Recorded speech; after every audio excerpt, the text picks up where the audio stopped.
Artpreneur. Okay, let me add this in there. Has Miriam one of our customers? No, not yet. Okay, Miriam, while we're getting ready, we have a few more minutes to let people get in, but I wanted to make a couple of introductions here.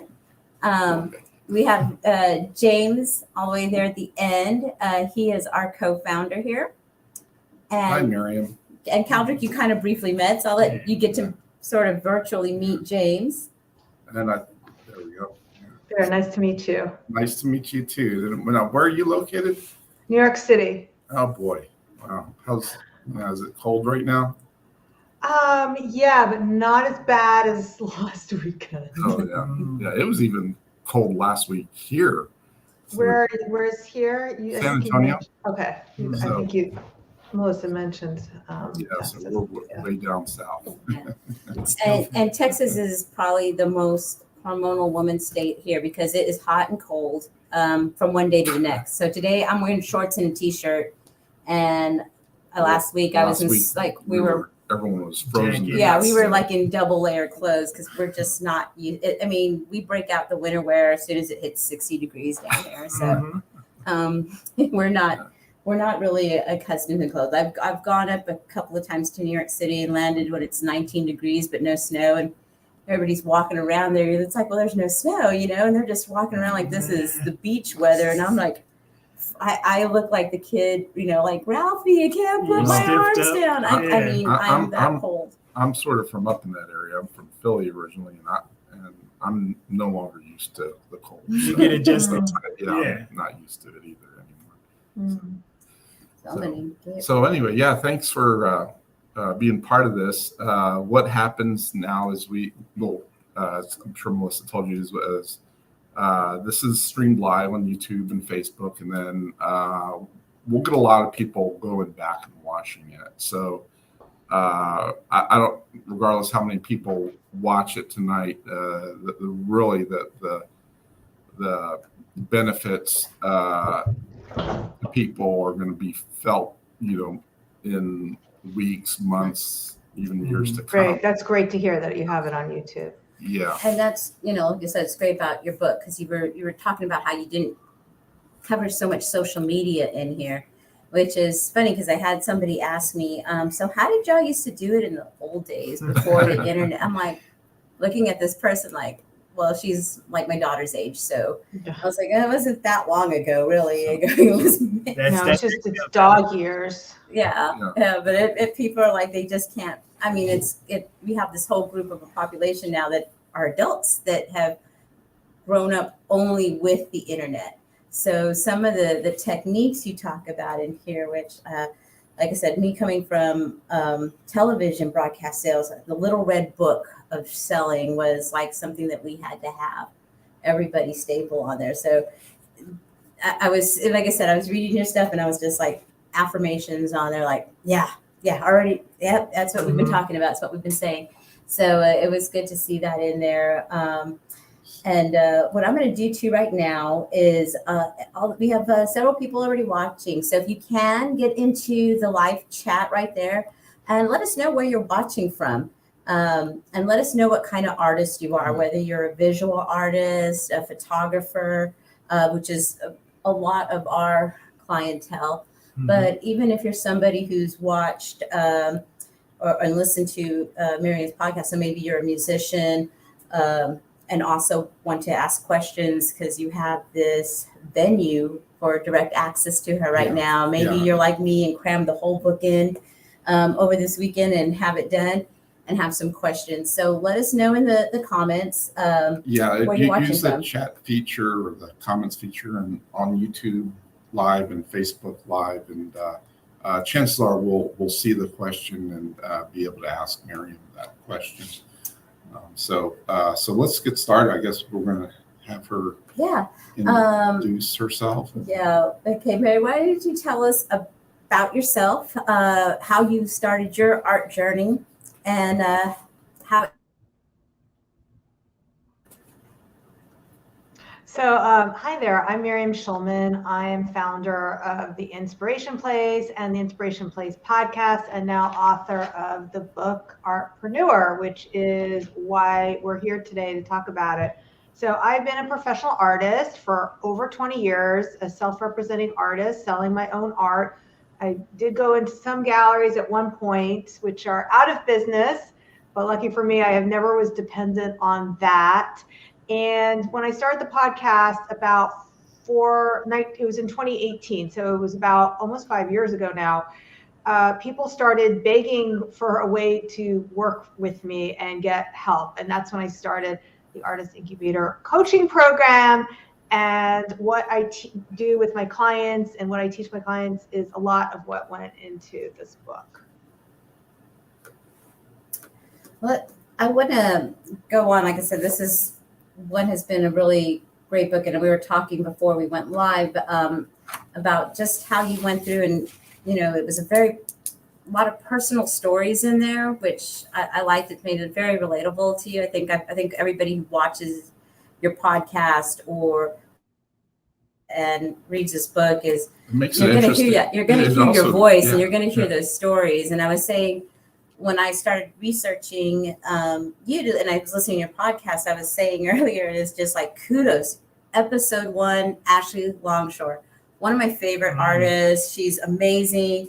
I love that you had the introduction of, there's a no holds bar kind of language here with her, because, when you want to think about authentic self, she's really an artist that comes to mind. I want to say right now, right? For sure. And so hearing that and having her quote again in the book was just, like I said, it's kind of a delight. I've really have become also a fan of your podcast. What now? Where is her podcast? And actually, we have a link also on our site to it. Do you want to talk a little bit about your podcast? How you've been doing that? How many years you've been investing in that? Yeah, so I was writing for a Professional Artist magazine, which is a magazine, unfortunately, that we no longer have. It is not in print anymore. And so when I started working or as a writing for them, and I had a column with them, I was like, oh my gosh, when you are a member of the press, people tell you things. This is awesome. And so that's when I decided to start a podcast, because to me, that was like the next level. So here, as a podcast host, I can invite anybody I want, Ashley Longshore. I also, the episode that went live today was with Jerry Saltz. For those of you who are not from New York, he's kind of a New York art world celebrity. He wrote for the Village Voice and New York Magazine. And then at one point he had like a reality show on TV for artists. So I get to talk to all these amazing people and pick their brains on whatever I want to talk about. So I really, and a lot of good art is like that. I'm sure many of you will agree, where you create the art for you, but then those types of art always tend to be the most beneficial for everyone else. So the podcast was kind of driven out of that desire to talk to cool people. There was a part in your book where you said, you really also kind of became aware of making it a diverse platform and trying to be inclusive of all. How has that gone for you? Is like, how do you have to consciously do that or is it now becoming the second nature? Okay, so this is a great question. So even in the beginning in 2018, it was diverse. Black, white, lots of women, gay, straight, everything. And then I kind of had fallen off of it. So that's why I'm glad you asked me that question. I stopped paying attention. And it wasn't until the social justice movements after the murder of George Floyd, where I suddenly looked back and I says, oh my gosh, what have I done here? I've only been talking to white women for the last year or so. So I made a very conscious effort to be inclusive.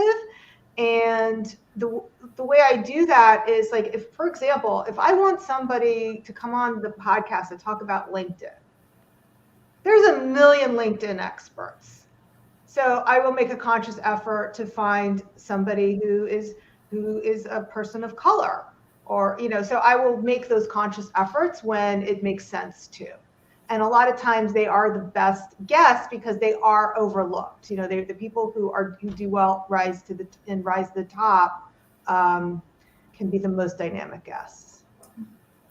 Well, let's start with one of the almost chapter 1. And the first question, a lot of people go, and I mean, me as an artist assistant, and Tatum gets on me about this. Mm-hmm. When does one call themselves an artist? You get to make that choice. Yeah. So that's why I said in chapter 1, it's choose to believe. You are an artist. You don't even have to take money for it to call yourself an artist. You don't have to be good to call yourself an artist. You get to decide you're an artist. And part of what a lot of people go through is that imposter syndrome. And the best way to overcome it is to tell everybody you are an artist. Every single person. That's how you're going to introduce yourself. And It's going to do several things. It's going to, first of all, help you refine the way you talk about yourself and you talk about your art. So that kind of that elevator pitch, like make it more succinct. And, you don't have to say 3 paragraphs to explain what you do. You can say it in 2 sentences. And then every time you say it, you're telling yourself, you're telling the other person, and you're telling the universe. So it really helps reinforce your self-concept the more you call yourself an artist, and that's you put in whatever you want for that artist. So I'm a painter, I'm a writer, I'm a filmmaker. You tell everybody. So I think you have to, a lot of people when they start either a new career or start something new, they have to create a mindset. Mm-hmm. And I think that's what you're saying is you're reinforcing and building that mindset so that when you communicate with people, you have the confidence. You're an artist at that point. That's right. There's no question. It's kind of like what do you do? I'm an artist, and it takes you into that journey from going I'm an artist to I'm an artist. Yeah. Yeah. There's definitely a confidence that you gotta have, that you build up over time. Like you were saying in the beginning, you're very, I make stuff, and then towards the end, you're like, oh no, I'm an artist. Yeah, I'm a visual artist. That confidence that you have. I mean, when artists are getting a lot of, I'll think about it from customers, a lot of times it's because you're projecting that uncertainty. Mm-hmm. And a lot of that certainty has to start with belief in yourself. Right. Belief in who you are, declaring to the world, this is who you are. Yeah, definitely. I got a friend I was talking to today, and he just started making art. And someone asked him to do a commission, and he's like, well, I don't really do commissions. I'm just starting. And I'm like, well, someone's seen what you did and wanted you to work, So, I mean, I would say go for it. So, but that confidence isn't there that he'll get after doing many, Yeah, and you have to have an outlet to be able to build up that confidence, and that's one of those ways. And I think every artist out there should know that relatability wise is it doesn't just stop with artists. It's with anything. When you're an entrepreneur, you're selling something. It's or like you said, even starting a new career. It's that imposter syndrome that you're trying to get over.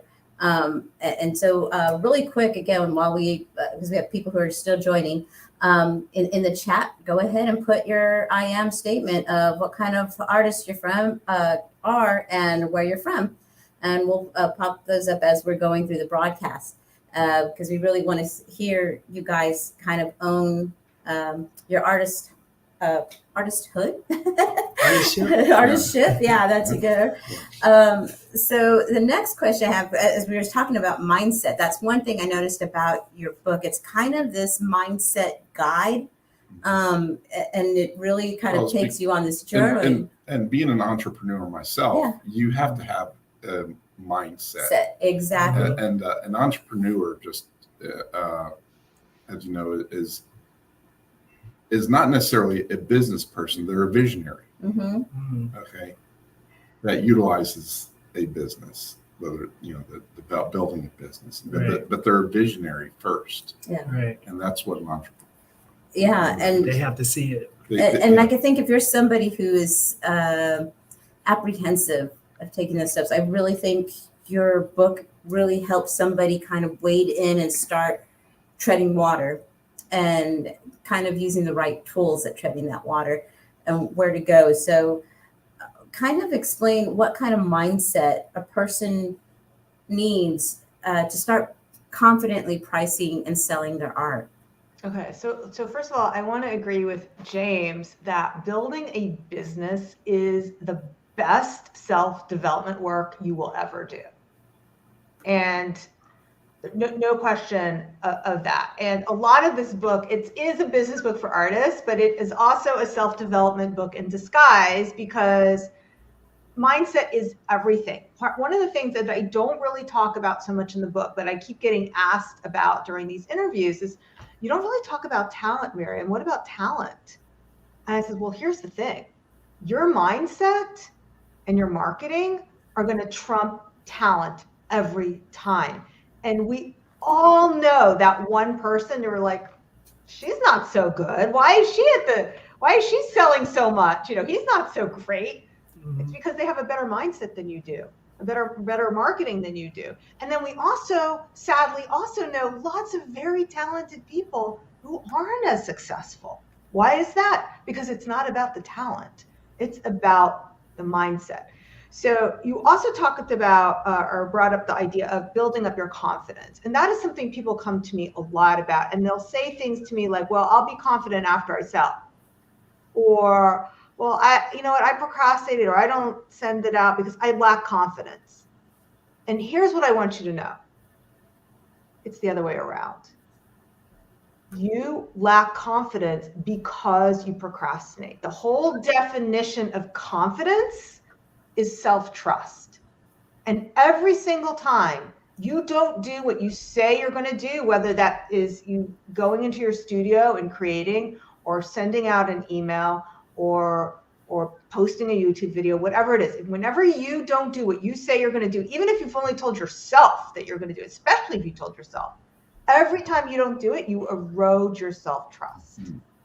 True. So if you want to build your self-confidence, do what you say you're going to do. Take that action. Yeah. I know it's a lot of artists that, they're good with the art side, but then their business side, they don't have the confidence in it, to really, push for those grants, or push for the sale, or, push for those things. Is there maybe a way to get them confident into jumping into business? Is there a good transaction? You have to do it scared. You have to do it. Now here's the thing. Our brains have all evolved not for goal achievement, but for survival.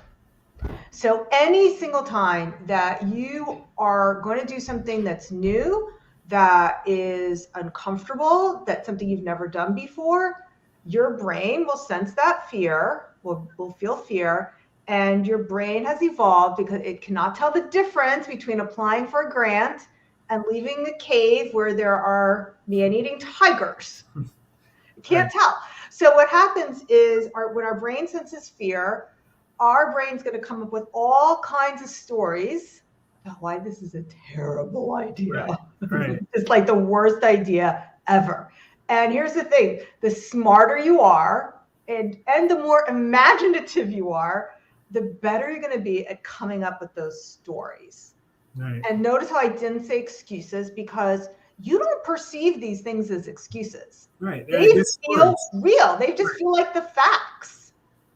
So you have to override what your brain is doing, and you got to be smarter than your own brain. Like, okay, I'm on to you. You got to trick it pretty much. Exactly. Into jumping into that side. Right. Exactly. And part of that is, I think people have everyone, and this is not applicable only to artists.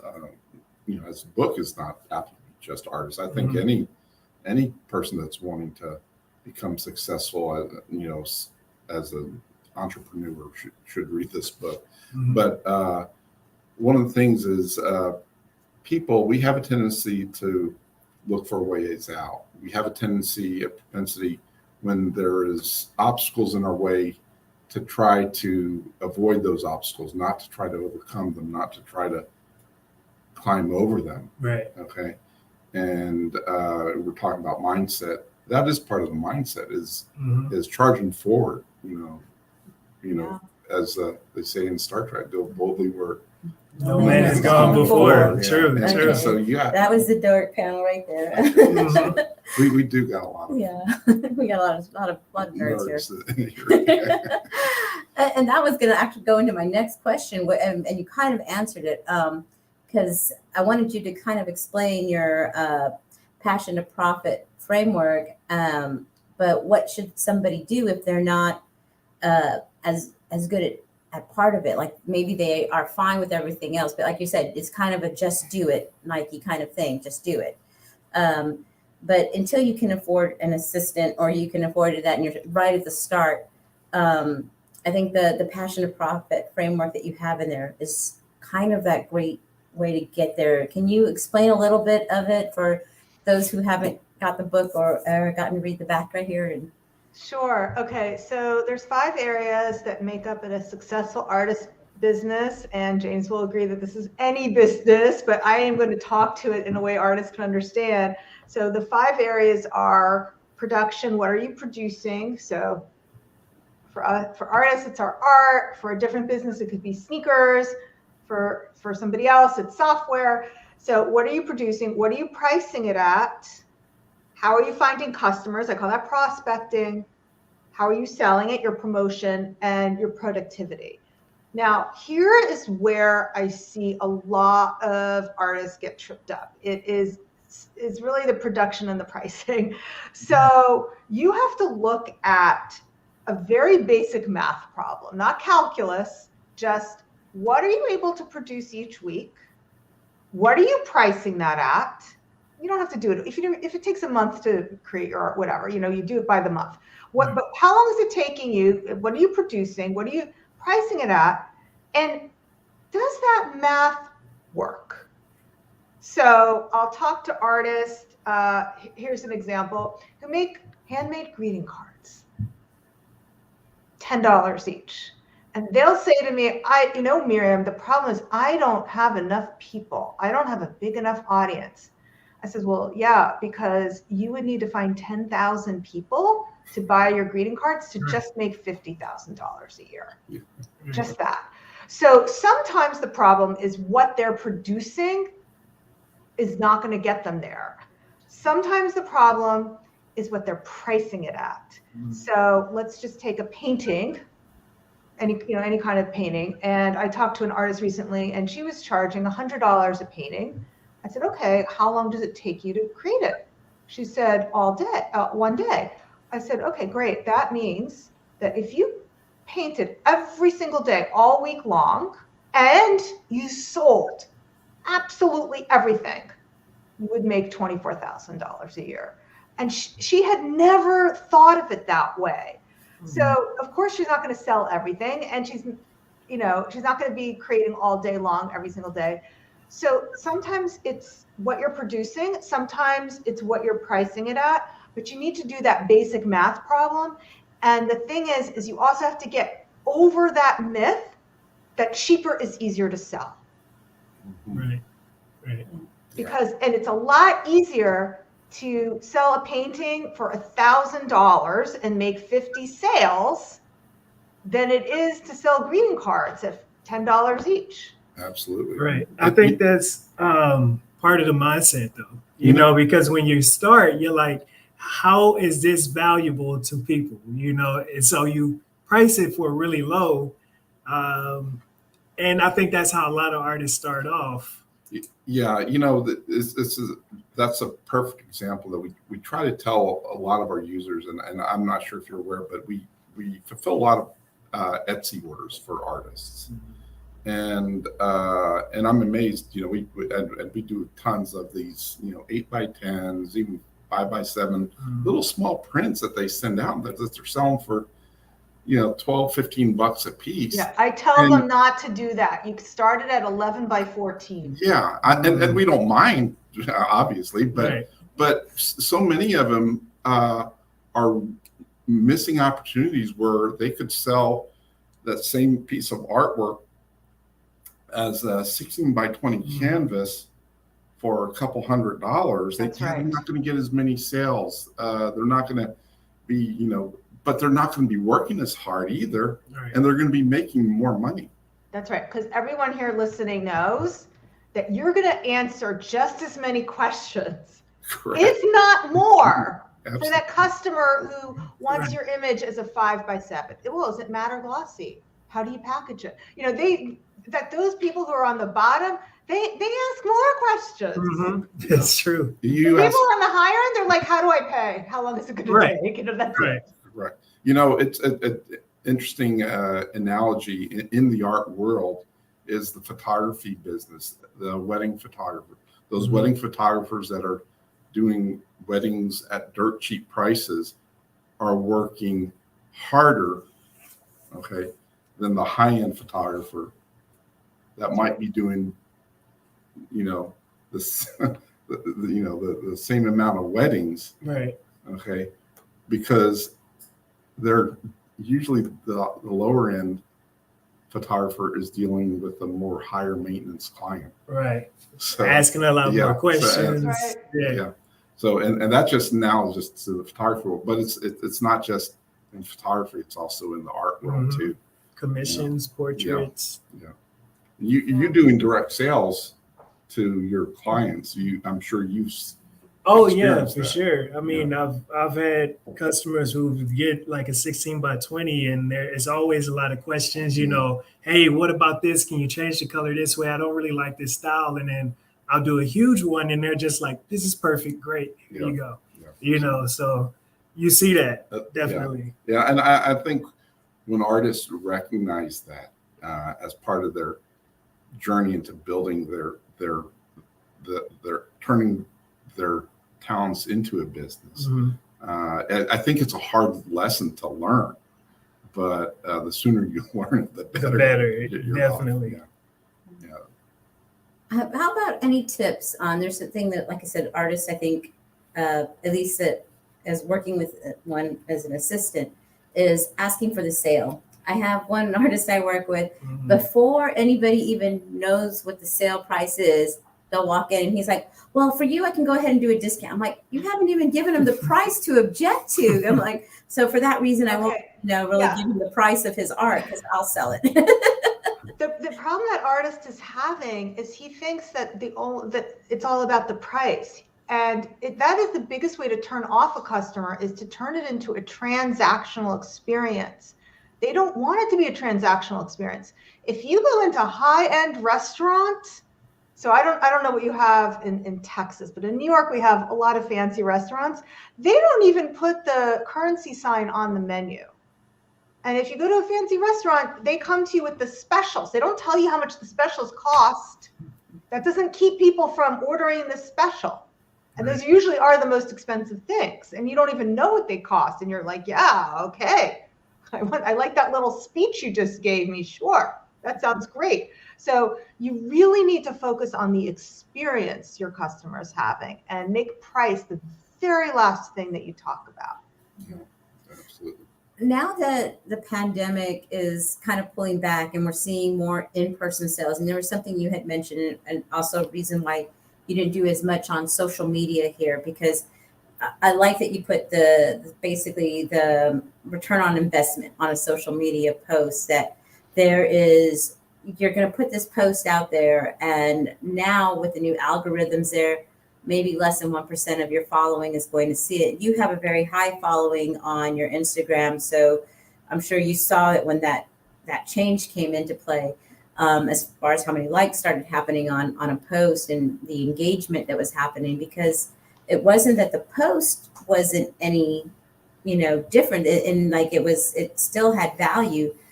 It just was not being shown to as many people to get that engagement that you once saw. It's not just that. It's not just because of the algorithms. People just aren't on the platforms as much as they used to be. Well, post-pandemic, now we have. I mean, I thought that I was very happy when you said this is going on YouTube. I think YouTube is a much better investment in our time, because it has that longevity. I thought part of my strategy for promoting the book was to do Instagram lives with other artists. And I have 25,000 followers on Instagram. right before you go live, if you hit that plus and then you scroll past and you go to where the live is available, Instagram will tell you how many of your followers are on the platform. Not watching your live, but actually on the platform. And during doing this at various times during the day, it ranged between 50 and 60 people out of 25,000. That's all that's on the platform.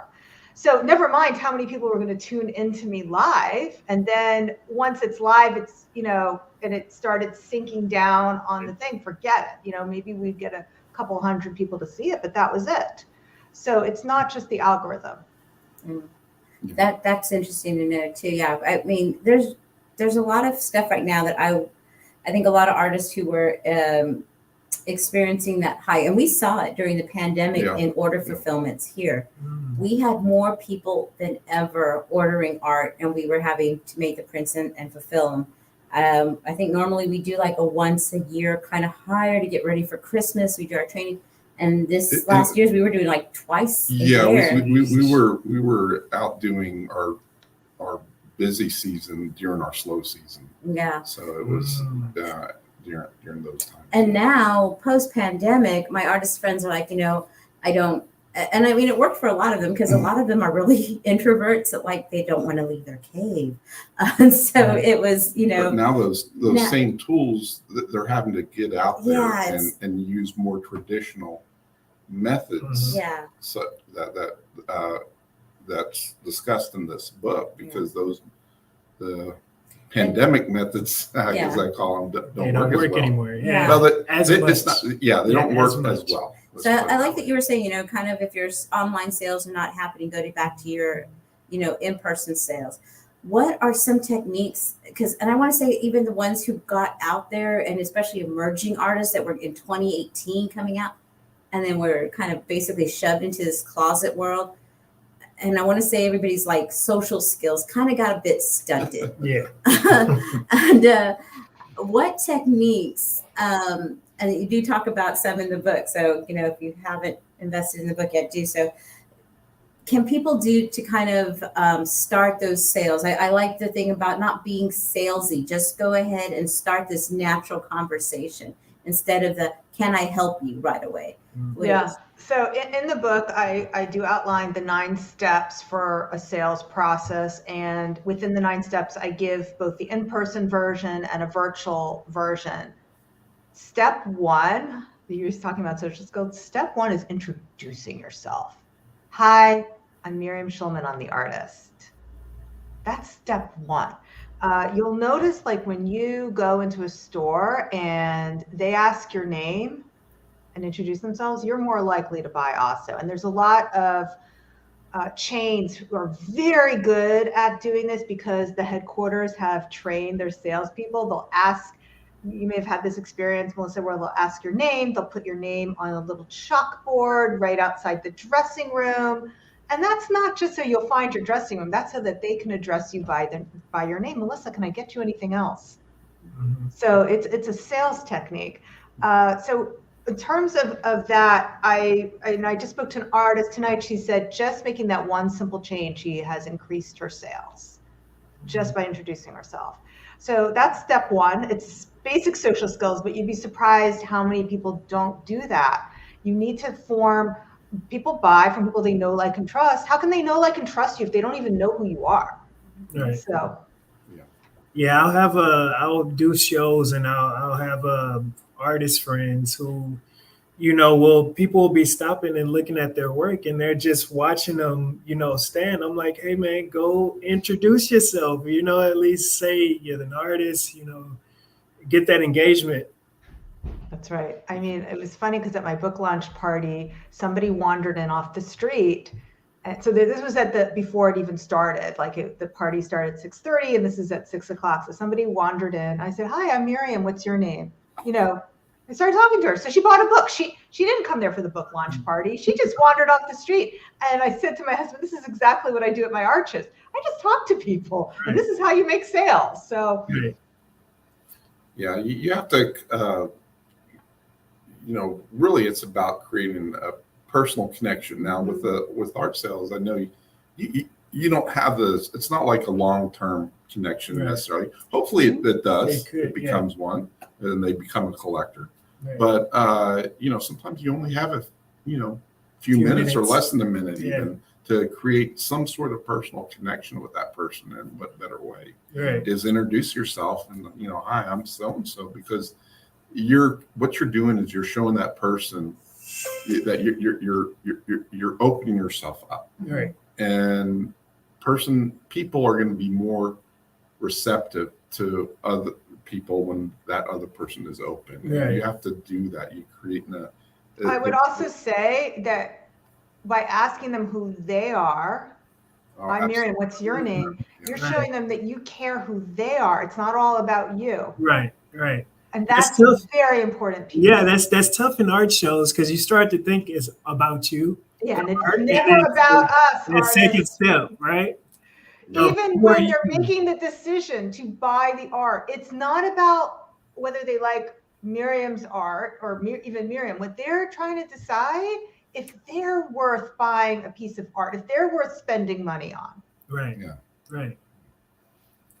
That's good to keep in mind. Yeah, very good. Yeah.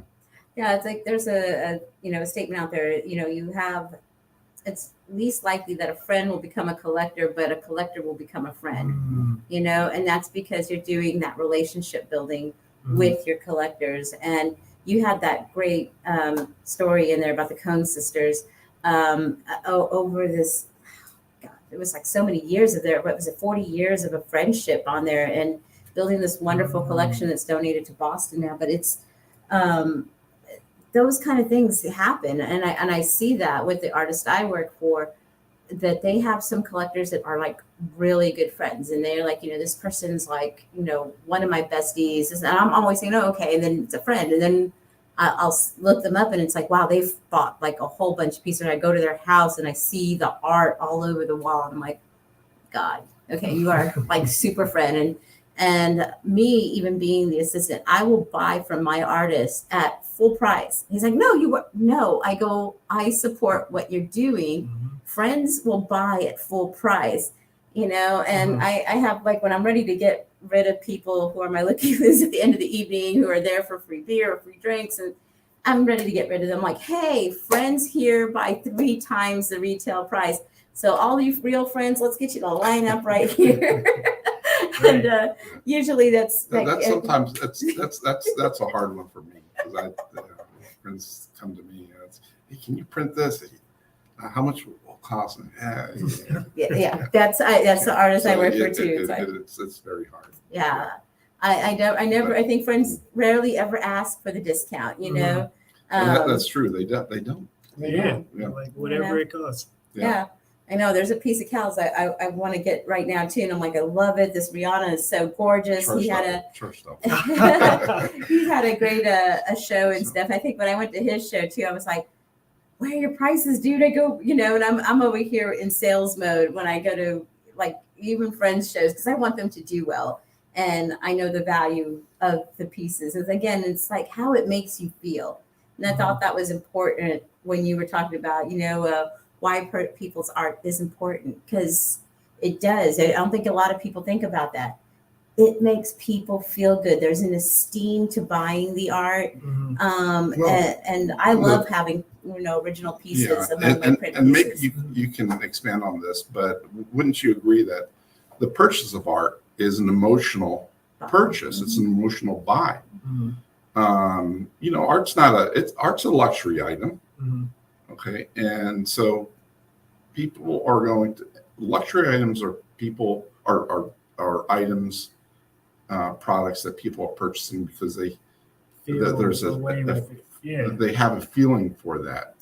And now how do you use that to your, how should artists utilize that in their, I guess, selling process? Their selling process. Is there a way to do that without it feeling sales? I'm feeling like there's so many different angles where this comes in. So I'll just try to pick up like one of the threads that you dropped. Unfortunately, there's a lot of marketing advice out there that talks about you have to sell to the problem. And when I first started out, I was like, what are you talking about? What's the problem? They're like, when you're selling art, I don't see what the problem is. They said, the problem's a blank wall. I was like, no, it's not. You can stick a mirror on a blank wall. That will solve the problem. And don't forget, toilet paper solves a problem. So what you really want to appeal to is people's pleasure. Like when someone's promoting a movie, they're not going to say, watch this movie, it alleviates boredom. They're going to talk about how exciting the movie is, how much fun it is, or whatever it is. So it's the same thing with art. Art is something that gives people pleasure, and it doesn't mean it has to be like a rainbows and daisies. People like goth art, people like dark art, people like emo music. But what it is at the end of the day is that pleasure. And sometimes people get more pleasure by spending more money. That is something that economists call a Veblen good. We see this with Teslas, for example, Chanel bags. There are certain items that people enjoy them more because of the higher price. Yeah. Interesting. Yeah. And also, like you said, emotional buy. There's people like me, and it's like electric payment, art, so definitely art. I'm going to go, it's like, I'll say, okay, I'm just going to go out to Fresh Friday. That, like she says, that pleasure. It is. It what they talk about, the dopamine effect in your head. Yeah. Goes off. Yeah. Yeah, I must say, like, me buying art, I'm always, it's a dopamine thing. I can, yeah. What about licensing art? What kind of advice do you have for artists that, I know Cal was kind of propositioned with licensing. There's other people and a lot of people, again, you were talking about some of the hangups or the overthinking that we do is like, well, I have to know everything about licensing and about contracts and stuff because I'm really scared to get, lose rights to my art. What do you suggest with people who want to license their art?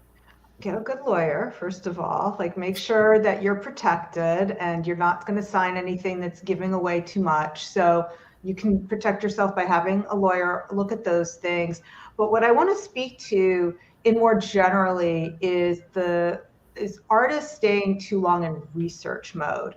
So I had this conversation happen most recently where I tell my artists, you really need to do 4 in-person shows a year. You don't have to be like with the van going from place to place in Florida. You don't have to do that, but find 4 quality shows a year in person. And the artist said, well, I want to do it with my friend, and my friend lives here, and we're gonna do that in the fall, and I want that to be my first show. This is a conversation I just had. And I said, well, what about all these shows that are in your state? Oh, well, I want to visit them first before I do them. I was like, well, okay, I want you to see what you're doing here. You are delaying any success you're going to have because you are staying in research mode. And what she's doing is she wants to know all the answers because she doesn't want to fail. It's not, she may be telling herself right now, I'm scared to do it. But really she doesn't want to fail. And the only way you're going to learn at any of these things, whether you're licensing, selling in person, starting a YouTube channel, anything that you're going to do, you're going to learn it by doing it. Right. Yeah. Right. Yeah. You're going to learn a lot faster by doing it. And as great as my book is, guess what? You're going to learn a lot faster by doing it than you will reading my book and listening to all my podcasts. Like, that is the best lesson in life. Yeah. That's so true, and it's so true with so many other things. Right now we're in a phase within FinerWorks where we're learning how to utilize new technology, and we've had a week of training. A lot of the staff has had a week of training on this new technology, and then the next week we're on the job training where we're actually trying to implement what we learned, and we had so many fails. And we're still failing, but we're learning, and we're learning because we're failing. We're saying, oh, this is not working like we thought it would, and we have to make this adjustment. And I think that the artists selling at a show or in a gallery, they have to take that step to see, learn from their mistakes so they don't repeat those. And it's a process, and I would guess any artist, that's even if they're doing 4 shows a year, it's probably going to be 3-4 years before they really get a feel for knowing what they're doing, Right. and it takes time. Yeah, I'll do a lot of shows, and I mean, I won't get any sales if by the end of the night I say this makes me successful by going and making sales. And then a lot of shows where I don't make any sales, and I'm like, well, I did get some connections, and a lot of artist friends who was just starting, they're like, hey, I want to do a show. I'm like, hey, go do these, go set up here, But and they're like, do you ask yourself though, what could I have done differently? Is there something I could have done? yeah, after the Differently. fact, yeah, after the fact, But that's after good I do because it. you're teaching yourself what mistakes could I have made, Right. and you check, and out then you those can adjust mistakes. from there Yeah. on the next one. Yeah. Yeah. And so I have artist friends who's like, hey, how do I want to go to this show, but I'm afraid that people are gonna, ask me this and I don't have the answer. Or they're gonna ask for a business card and I don't have those yet. I'm like, look, just go set up, figure it out there, and then just do Yeah. do the next one and do the Sometimes next one, Yeah, do it, and we'll and people kind of get frustrated here. So Okay, so one thing I just want to step in and Right, say is that exactly. one thing I want to step in and say is that one of the reasons I push the artists to do in-person shows is because it's not just about selling. Right. It's an opportunity for you to get feedback on your art about what's resonating. Mhm. So it's market research. Yeah. And you should also be using that as an opportunity to collect email addresses, to collect prospects, because it's just like dating. You can't go to a party and ask every woman you meet, will you marry me? Right. Like the guy's got to collect her phone number first a lot of it's the not how it times. works. Yeah. Same thing with selling your art. You can't just and that's the biggest lesson that is in Artpreneur is if you learn anything from either reading the book or just from what we're talking about right now, you want to flip the script from somebody who's handing out business cards to somebody who is collecting their contact information so that you can stay in touch with them. If you think that you're handing out business cards and they're going to come chasing after you, you're Right. doing it wrong.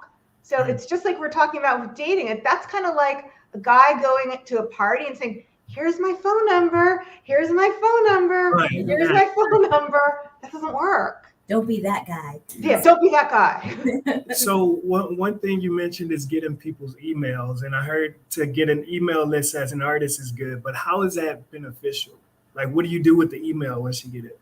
Okay, so I found that the people that I meet at these art shows, sometimes it can take up to 6 months of me emailing them on a regular basis before they become my customer. So I email them every week, and you stay in touch just as we talked about in the beginning of this. Hi, that's the relationship. Hi, my name is Miriam. What's your name? That's the beginning of your relationship. And part of being in a relationship is staying in touch. Right. One of the things that Melissa alluded to, which is a chapter in my book, which is called Love Your Buyer. And the Cohn sisters were these two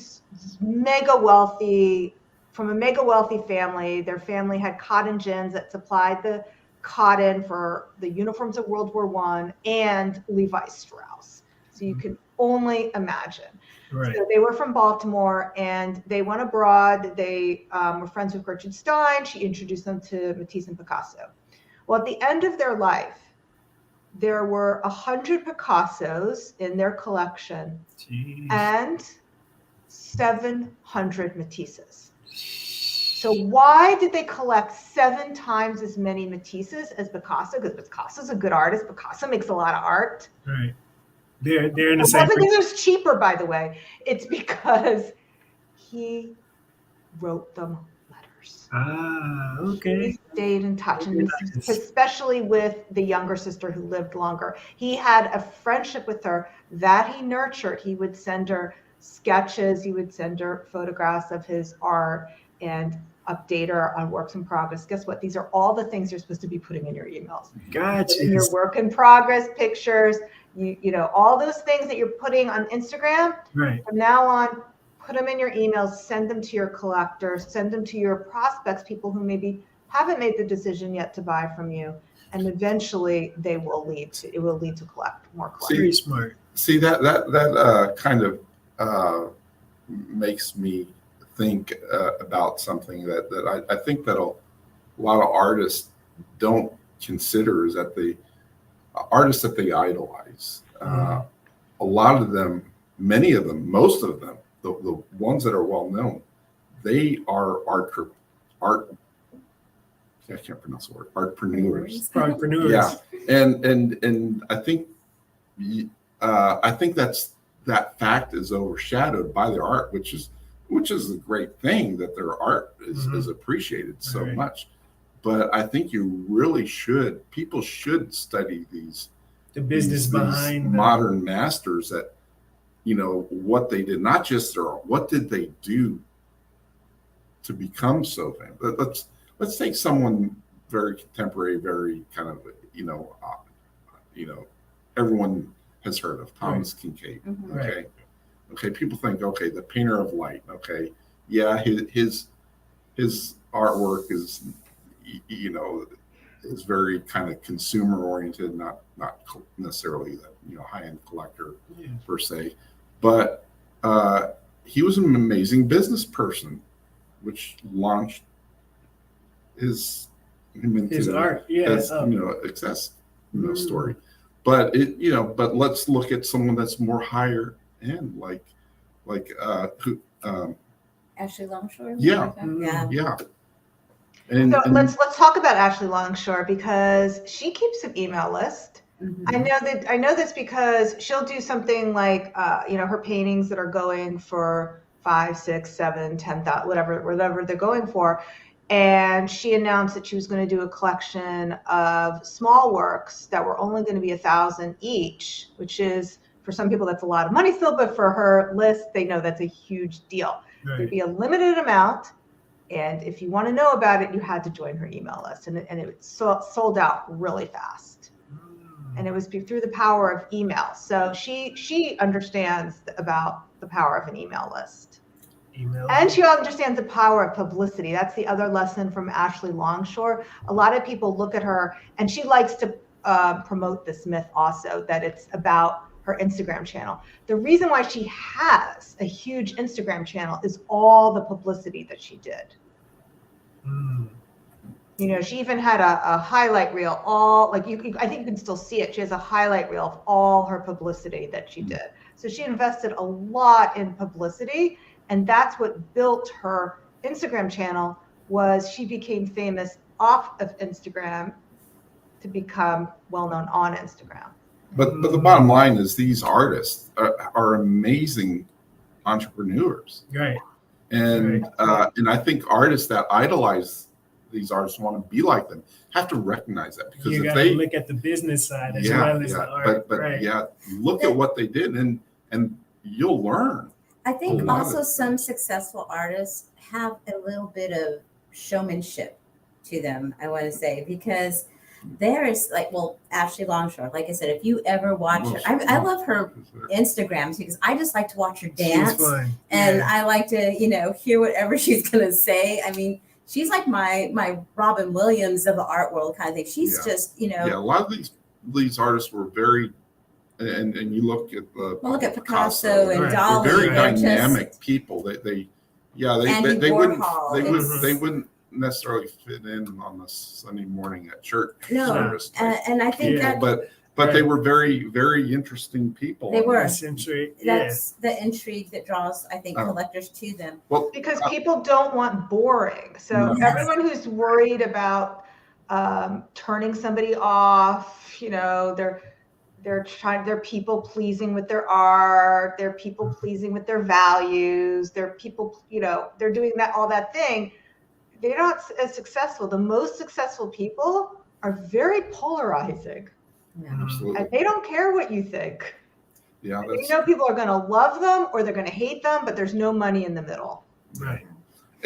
And that's one of the things that I think many businesses struggle with is, some businesses, I think it's appropriate to not be polarizing if you're trying to attract the masses. But if you're trying to attract and an artist as is trying to attract a certain Group or group. tribe. Yeah, being a polarizing figure shouldn't hinder you.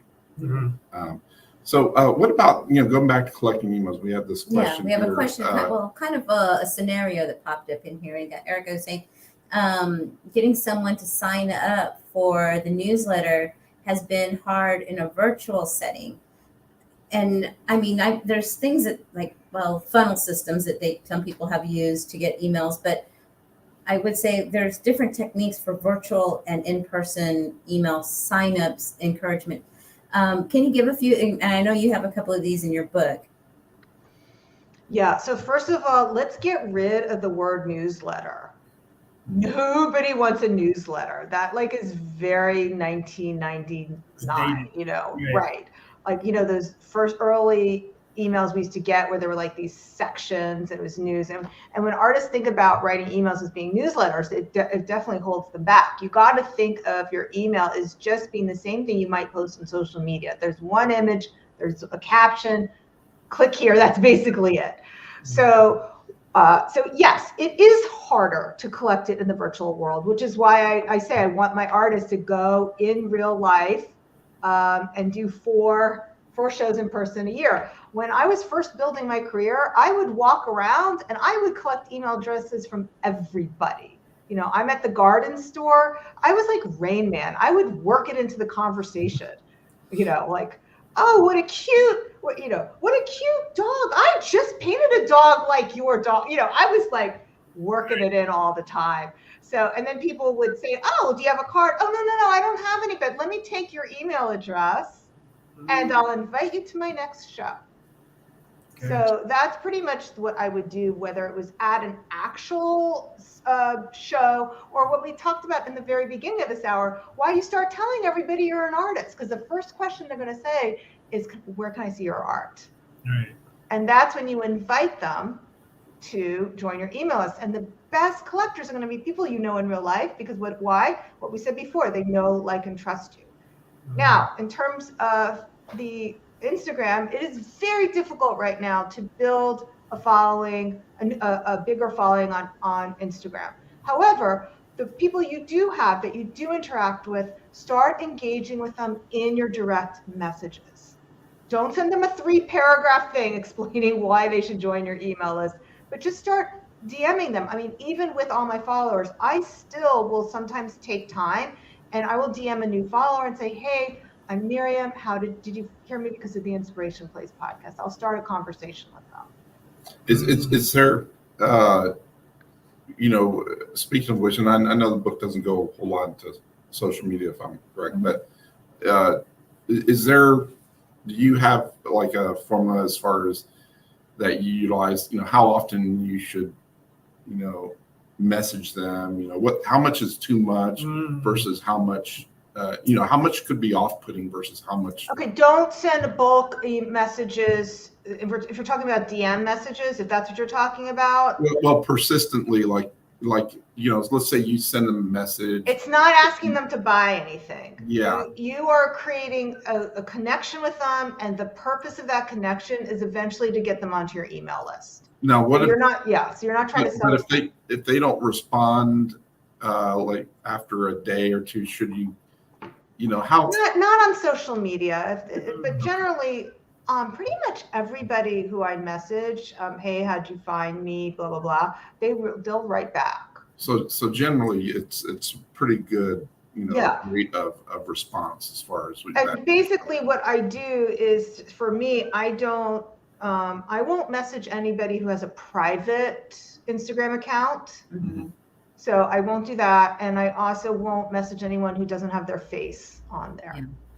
Yeah. As far as email lists, how often are you sending that out? Weekly, or is it 2 times a week? What's the sweet spot? You can. So the research shows you can email every day without hurting your brand. If you look at some of your most beloved brands, so for me that was Kate Spade and Anthropologie. I did have to unsubscribe from Kate Spade, not because they were annoying me, but because I was buying too much. So, Right. and then they send a lot of emails. If you look at what brands you follow who send emails, it's a lot. Yeah. And they're getting you from different angles. They'll may Some of say, Some like, of you, you'll get 2, 3 a day. Yeah. Jeez. Yeah, like a Best Buy. If you're, I get Wayfair. checking out, you get Wayfair. free Best Buy. I kid you not. I get at least 2 separate emails from Wayfair. One in the morning, one in the night. Yeah. I want to say I was looking back at one of my old Yahoo emails that says, my little handle 23. That's how old I was when I started that one in Yahoo, and I have since probably accumulated Well, you're not 22 email You're not 26 addresses. now. It's Yeah, no, I'm about 27. 25. Yeah. So, but I have about 16, 17 emails already that I actively see every day. And the Yahoo one is my old one that had that where I signed up in stores for everything like Best Buy and Home Depot and all of those. And then I have another one for my artist emails that I get in because I subscribe to Shepard Fairey. I have to see, as soon as he does a drop, Jermaine Rogers, anybody who's got those, they're going to do a drop. They're going to have this on. I want to get it. And like I said, I don't think I would ever unsubscribe because art is just, I love to have it. Yeah. So, it's funny. I need to have those in there and I keep them almost in a guarded list. So, there's people who worry about that as collectors and consumers of art. Right. Like she's saying, they're kind of a nice little way to, you feel like you get to know the artist. Mm-hmm. There's some artists that are really great about putting their YouTube videos inside the email and they're showing, I love to watch those, whips that work in progress kind of thing. And I think a lot of the artists, I think it's a mindset change because when the artists, I know when I was beginning, I'm like, no one wants an email from me. Yes, you know what I mean? exactly I think it's it. changing into a business mindset, like a Best Buy, like, hey, you need to see this every week. But one of the things that Miriam said, I think is very true. You make it personal. Now, a company like FinerWorks, we have a FinerWorks newsletter, which we send out, multiple times a week. But as if I were an artist selling my work, I would want it to feel like she said something personal. Yeah. Because I'll tell you what, even with newsletters, there's techniques that you can do to make a newsletter seem more personable, and they have a much higher open rate, much higher conversion rate. So the more personal that you make that message, the more it's you're gonna, and it's a numbers game. Right. If you have 1,000 people on your email list, okay, and you send just a kind of a bland message, okay, you're going to get a certain response rate. But if you make it personalize it, make that subject line feel more personal, like they're the only person you're emailing, you're going to see a much higher response rate. I think that's going to be an one of those example? things. Yeah. Go for it. Yeah. Okay, so artists, listen, please do not send an email with the subject line February news. That is the example of what not to do. Yeah. And you want to send it so what James is saying, so he's sending the email out from FinerWorks. When you're sending your email, you're not going to send it from your URL name. So I would never send an email where it says it's from the inspiration place. It's from Miriam Schulman. Correct. It's from Miriam Schulman. And I'm signing it Miriam. Yeah. So like an email subject line today with, usually I like to ask questions because that's more intriguing. Like the end of art, ? Like AI, is that the end of art? That might be something that I would send. Yeah. And like you said, who you send it from, you send it from your name. If your art business is Art by Keldrick. Right. Okay. Right. You don't put that as the name Art by Keldrick because then there's a sense that it's generic. Third party Right. is sending the message. That's right. If it's your name, your first name, your last name, it's like, It's oh a wow, personal it's a message from Right. an actual person, or it's a message from the artist himself. And Right. especially as you become more Bigger. well known, that's a great thing about becoming better known is there's almost there's a higher rate of satisfaction Of from getting that your email from recipients, because someone. it's like, wow, the actual artist is emailing me. Especially as you become more well known, you gain somewhat of a celebrity status. Of course, you already are, but And that kind of goes to this next question about how to but it pursue does. publicity, because your helps. email list is publicity. You are getting known out there. I mean, it's a media channel still, but are there other publicity channels that are? I mean, like Caldrick has been on the local news, lots of times. I mean, he's our local celebrity artist. He's our local celebrity artist. Yeah. Okay, so you've given a lot of good examples right now. So when people talk about building their audience, there are 3 ways to build your audience, and we've talked about all of them tonight. So the first way is your universe. That's everyone who you come in contact with, whether it's at the garden store, whether it's at the PTA, your universe. That also includes your social media platforms.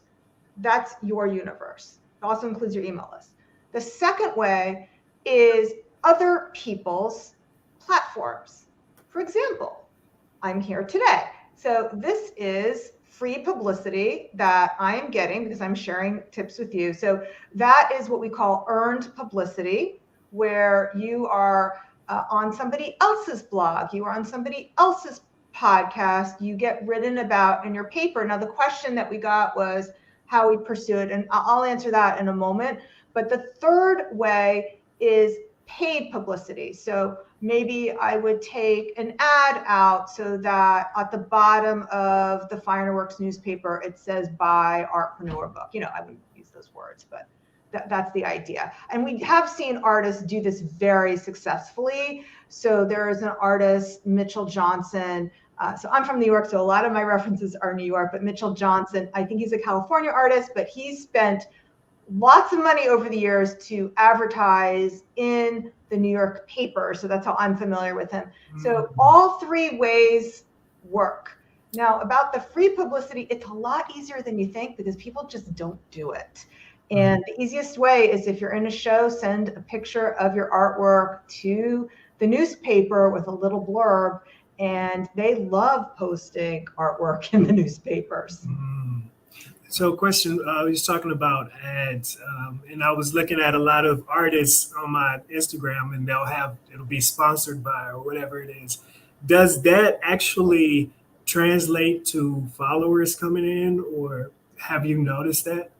So I use social media advertising for my online art classes and for my coaching practice. I think it is a good idea to use social media ads in that way when you know how to get in front of your ideal person with something free that they want to entice them, like we've been talking about, onto your email list so that you later can sell to them.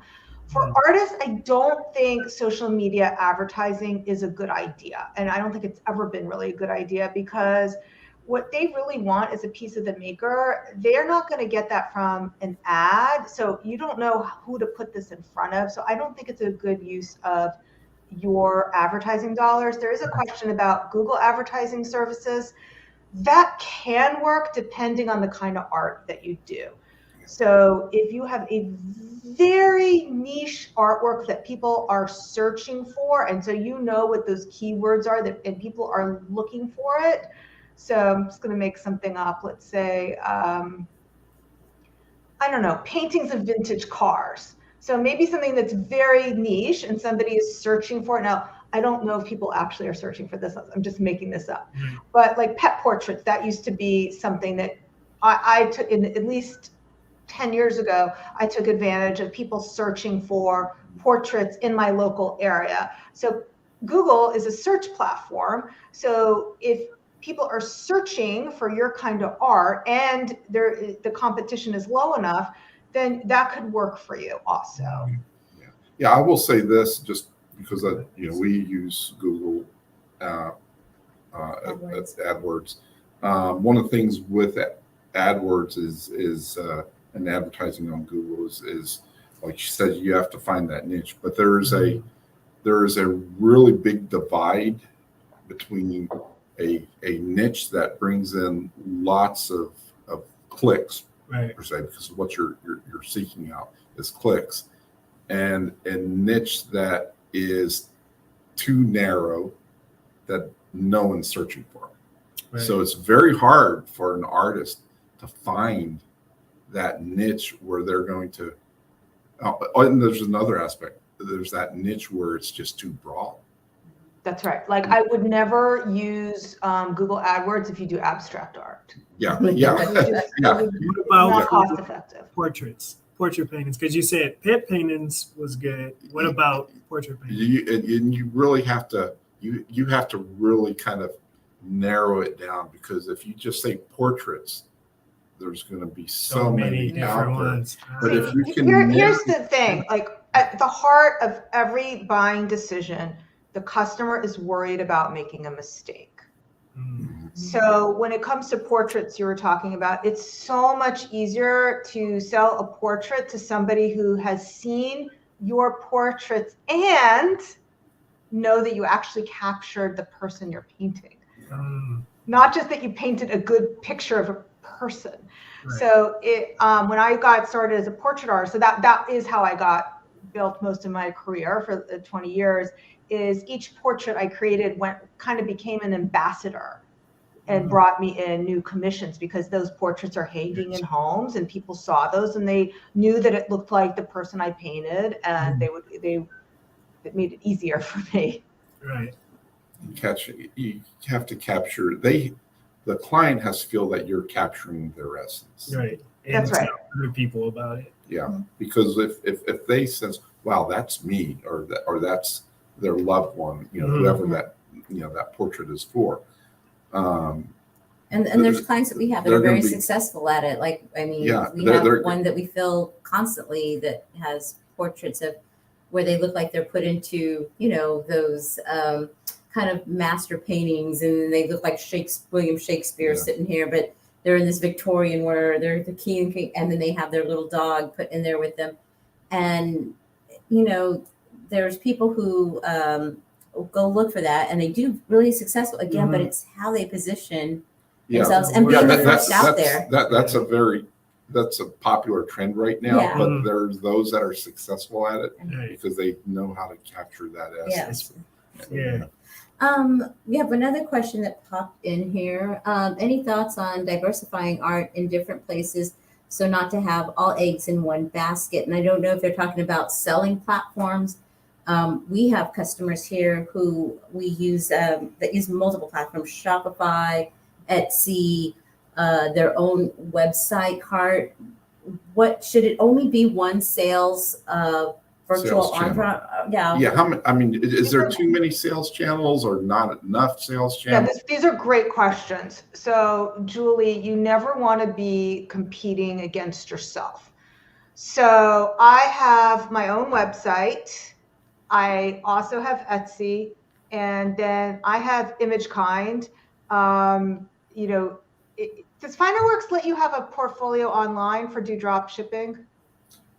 We have geo galleries. Yeah, like I said, we have there is a platform that we work with, which is kind of a hybrid service where we maintain the infrastructure for it, called Geo Galleries, which is an artist portfolio site that But most people who buy from you, like they'll have their art on Etsy or their website, and then most of our there's users. an API for drop shipping. Is that Correct. right? Correct. Okay. Absolutely. It's not like a Fine Art America.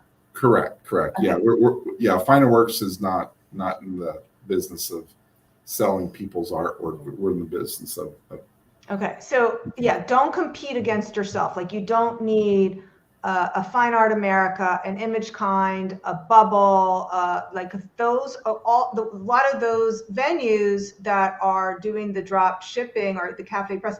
They're all competing and advertising in the same marketplaces. So you actually are competing against yourself that way.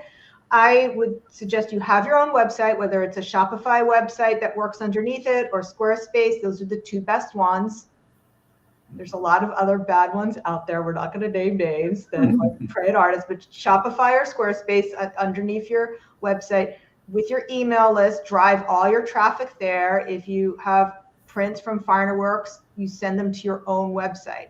I also suggest to artists to do Etsy, because that is a great way to get new customers who don't know about you, who aren't on your email list and don't know about you yet. And then I move those customers to my email list so that I can sell to them. Yeah, and those are those three platforms are really kind of the three most popular platforms with our users. Matter of fact, is Etsy, Shopify, and Squarespace. Mhm. And we did a survey maybe a year or two ago. What platforms do artists use the most? And maybe we can repost that at some point. But those were the three top ones as well that we found in the art community.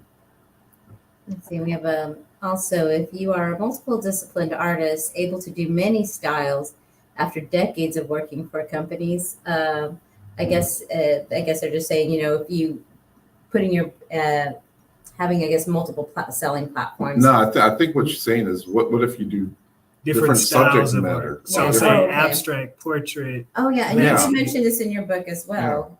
Yeah, I mean, obviously I'm experimenting. This is not these are not portraits that you're seeing behind you, but when you go to sale, you don't want to confuse your customer. So when you're presenting yourself, whether it's online or in person, you want to present a very cohesive brand, because a confused mind never buys. And it's very hard for customers then to understand your work if they're looking at a portrait and then it's an abstract and then something else. So if you want to be a high-end artist, let's just think of something like French onion soup. If I go to a restaurant and they have French onion soup and a Greek salad and a hamburger and avocado toast, well, that's a diner. Mhm. If I go to a restaurant and they have French onion soup and vichyssoise and coq au vin, like I know, oh, that's a really good French restaurant. That's the one that doesn't have the currencies on the menu, but I'm getting the special. Thank you very much. So you want to be a Tiffany's, not a Target. And the fastest way to make yourself a low-end artist and a Target is when you have too many different things that you're offering, and it's very confusing to your customers. Yeah, and here's another factor that comes into play is many times someone they'll be seeking the artist out and they'll know their name. They'll do a search online, and if they may see your work, your site, but they say they're seeing different. They're seeing a bunch of landscape portraits. Say, this must be a different artist, but it very well could be. True.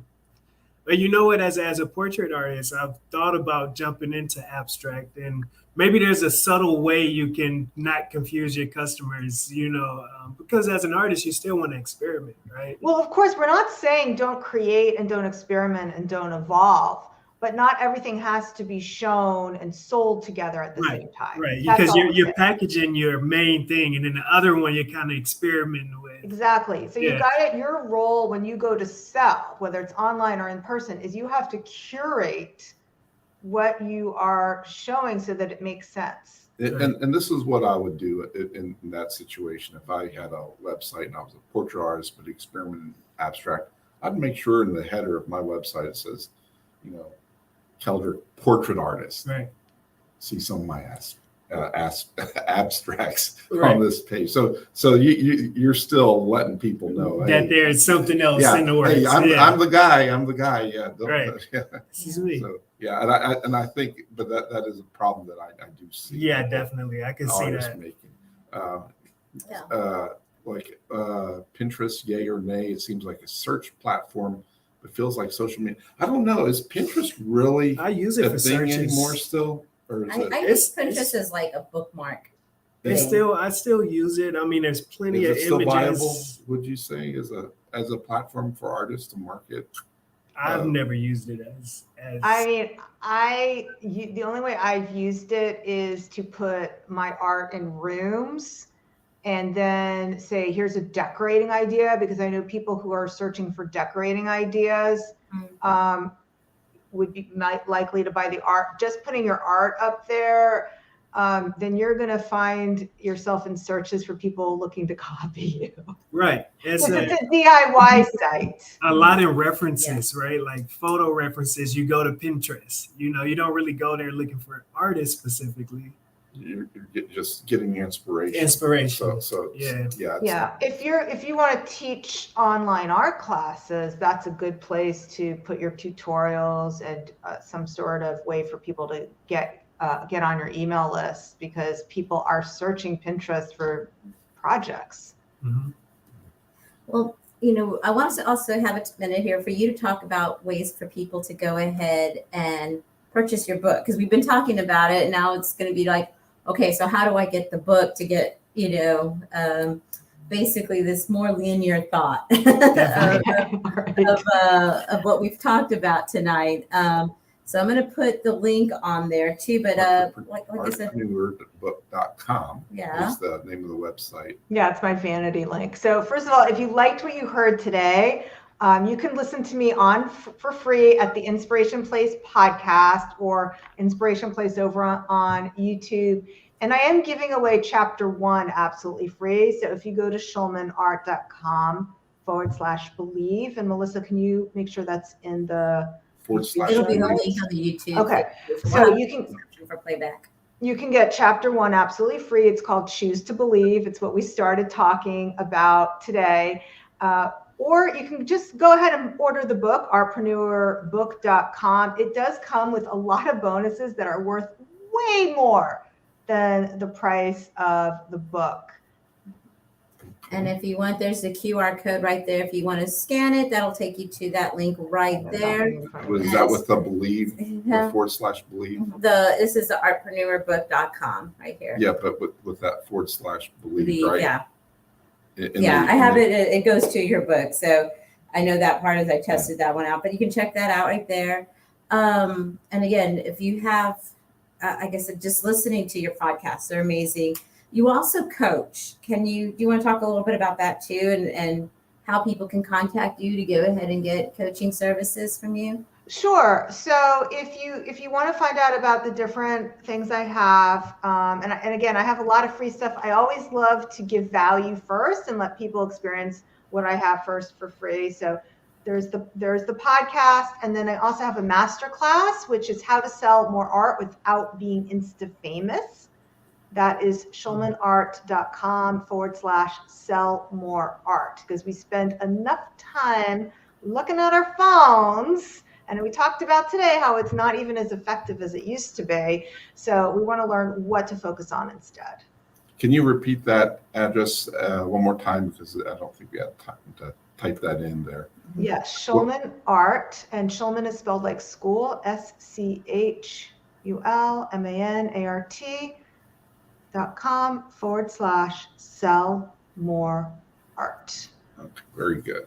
Okay, and we'll make sure we get that listed in the description of the at the end of this. So if you're watching on playback there, you can just go ahead and hit the description in YouTube, and you'll see these links in there. And I'll go ahead and try to put that in really quick here too, just so people can take a look at that. Let me put that one in. As an artist, I definitely got a lot of information from you. So I know the book is probably going to have a lot more linear, structure. But even through the video, there's a lot of, information good for artists that we got. Yeah. And we appreciate your time so much, Miriam, on doing this, because we know the book just released on the 31st. Yeah, I feel that we just kind of just touched the surface of and we could go on days. And a whole nother hour and a half, and maybe get halfway through some of the main points but if anything, I think it's a good inspiration for artists that are looking to become successful to buy this book, because there's so many things that artists will not have thought about, because they're not in that business mode. That business mode. Yeah. And one of the beautiful things about business is a great outlet for creativity, and artists are creatives. Yeah. And you have to look at business as a way of expressing your creativity. There's so many ways you can do that, and it can be a lot of fun. And don't be afraid to. Artists should not be afraid to, because it's a great way for them to really kind of enrich their lives. From not talking about material riches, but enrich themselves. Right. So definitely, I think that's every artist's goal, is to say, how can I do this so that I can continue to do this? And business is the only answer, self-fund itself. I mean, creativity is a survival strategy. And one of the things us artists know how to do better than anyone else is we know how to pivot and change when something isn't working. You do that in your art, and you're going to do that in your business. Oh, Instagram's not working. What's next? What's next? What can we do differently? Right. And these are great. We have so many people who are thanking you also, Miriam, for your time. I think we had light bulbs just going on. A lot of people with aha moments. Yeah, suddenly we got a bunch of questions right at the end here. But I think you're so maybe we can ones answer and some of these in an email newsletter follow up that we'll send out. And I just want to say one more thing. If you do order the book, now it depends when you're watching this, but I have 3 virtual coaching parties. So if you pre-order the book, you'll get that invitation to join me, and you can bring those questions and I'll answer those that way. So that was artpreneurbook.com. Do that one more time and show that, just in case. Right there. Very good. James, did you have any announcements that you wanted to talk to about on I know we have a whole bunch of stuff, or do you want to hit it in the newsletter? Maybe I'll hit it in the newsletter. I will say this, anyone watching, anyone interested, we are in the process of offering custom shaped prints on wood, dye bond, metal, experimenting with some other opportunities or other media types out there. So you like to do kind of weird shapes and stuff in print form, we hope to become the place to do that. We're going to start off with wood prints. We have some basic shapes up there: octagons, hexagons, heart, a few other shapes. So we're kind of working we're right in the early stages of that, and I think it's going to be a lot of fun for people, unique ways of displaying your artwork in print. So, but that's really all I have to say about that. We'll go more into on that next newsletter. So make sure y'all open that newsletter that comes in from FinerWorks in the next couple of days, probably. Yeah, and we do. We don't have it in place yet, but we're stay tuned. I think with the next day or so, we should have a really nice special on canvas prints. So if you like to do canvas prints, and Caldert's one of our master canvas stretchers. He's been stretching canvases. I mean, he is like Hercules here. He's stretched so many canvases. So so we got a canvas special coming up, pretty good one. Should be within the next day or two. And then Tuesday, February 14th, Valentine's Day, it will be pre-recorded. Unfortunately, it won't be a live one because I have married men here that have obligations on Valentine's Day. So it'll be pre-recorded with Jim Lander's Photo Tips Monthly. And we're going to be doing lessons learned from boudoir photography on running those kind of businesses from a couple of local photographers. So again, join us Tuesday, February 14th at 6:30 p.m. Central, and ask those questions, because one thing, being a fine artpreneur, we also want to give you guys resources to people like Miriam and Jim that can help you guys be successful artists, because with you being successful, that just kind of returns to us too. But it's all about trying to put other stuff out there, and not only about just what prints can do. So make sure to tune in on Tuesday with Jim. Miriam, once again, thank you so much. We appreciate your time, and I'll be sending you a follow-up email. I mean, the book was great. I hope you have a lot of success with it. Thank you so much. It was a pleasure to be here. It was nice meeting you, Miriam. Yeah. You take care. Thank you so much. All right. Bye, guys. We'll see y'all soon. All right. Good night. Mhm.